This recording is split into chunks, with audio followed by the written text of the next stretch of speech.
Viewers আসসালামু আলাইকুম viewers আজকে 22শে মে 2025। তো আজকে ভুট্টার বাজার সম্পর্কে জানবো। তো মূলত কথা হচ্ছে যে আজকে কাঁচা ভুট্টার দাম কেমন এবং শুকনা ভুট্টার দাম কেমন চলছে। তো আজকে আমরা সেটাই জানবো। তো বিস্তারিত জানার জন্য ভিডিওটি শেষ পর্যন্ত দেখবেন এবং যারা নতুন ভিউয়ার্স আছেন তারা অবশ্যই আমাদের চ্যানেলটি সাবস্ক্রাইব করে রাখবেন। তো বন্ধুরা লক্ষ্য করতে পারতেছেন এখানে কিন্তু ভুট্টা প্যাকেট করা হচ্ছে। মূলত এগুলা শুকাই গেছে, এগুলো হচ্ছে শুকনা ভুট্টা। তো এখানে কিন্তু কাঁচা ভুট্টা কিনে আবার এখানে পাইকারি শুকিয়ে আবার বিক্রি করে। তো এখানে কিন্তু কাঁচা ভুট্টা এবং শুকনা ভুট্টা দুটারে দাম আপনারা জানতে পারবেন প্রতিনিয়ত।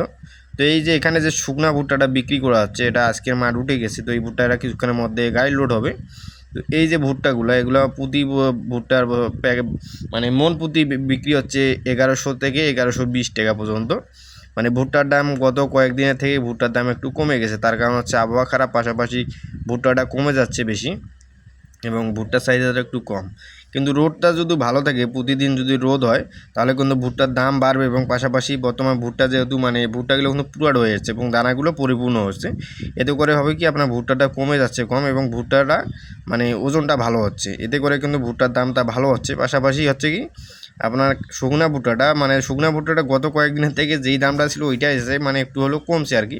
আগে কিন্তু 1120-30 টাকা করে কিনছে, বর্তমান কিন্তু 1110 টাকা করে এখানে বিক্রি হচ্ছে আর কি। তো কাঁচা ভুট্টা যেটা আর কি এখানে পাইকারি কিনে আনে এখানে শুকানো হচ্ছে।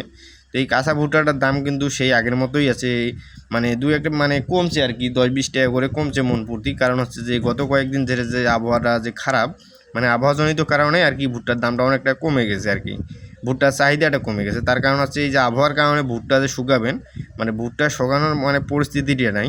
কারণ হচ্ছে এই যে একবেলা যদি রোদ হচ্ছে তার পরের বেলাতে বৃষ্টি শুরু হয়ে যাচ্ছে। তো এই বৃষ্টির কারণে কিন্তু ভুট্টাতে যদি একটু বেশি পানি পায় তাহলে কিন্তু ভুট্টাতে ফাঙ্গাস হয়ে যাবে বা দেখবেন যে ভুট্টার মুখগুলো কালো কালো হয়ে যাবে এবং ভুট্টার যে কালারটা এই কালারটা কিন্তু নষ্ট হয়ে যাবে। এতে করে হবে কি দেখবেন যে আপনার যে পাইকার যে আপনার ভুট্টাগুলো নিবে এই শুকনো ভুট্টাগুলো, কারণ তখন পাইকার এই শুকনো ভুট্টাগুলো নিতে চাবে না এবং ভুট্টাটা কালারটা যে খারাপ হয়ে যায়, এই কালারের খারাপের কারণে কিন্তু ভুট্টাটা তখন আর নিবে না। এতে করে কিন্তু ভুট্টার দামটা অনেকটা কম হয়ে যাবে। তো এই কারণে বৃষ্টির সময় কিন্তু দেখবেন যে আপনার যে কাঁচা ভুট্টা আছে এই ভুট্টাগুলো কেউ নিতে চায় না। তার কারণ একটাই, সেটা হচ্ছে এই ভুট্টাগুলো শুকানো অনেকটা কষ্ট হয়ে যায়। অনেক সময় দেখবেন যে ভুট্টাগুলো অনেক জায়গায় নষ্ট হয়ে যায়। তো বন্ধুরা কোন জায়গায় আর কি ভুট্টার দাম কেমন চলতেছে, শুকনা ভুট্টার দাম কেমন চলতেছে এবং কাঁচা ভুট্টার দাম কেমন চলতেছে তারা অবশ্যই কমেন্টে জানাবেন, তাহলে অনেকের উপকার হবে। ভুট্টার দাম সম্পর্কে আপনারা এক এক এলাকার এক রেট আপনারা জানতে পারবেন। তো অবশ্যই আপনারা কমেন্টে জানিয়ে দেবেন কোন এলাকায় ভুট্টার দাম কেমন চলছে। তো এতে করে কিন্তু সবার উপকার হবে। তো বন্ধুরা আজকে এ পর্যন্তই, সবাই ভালো থাকবেন। ভিডিওটি ভালো লাগলে অবশ্যই আমাদের চ্যানেলটি সাবস্ক্রাইব করে রাখবেন। আসসালামু আলাইকুম।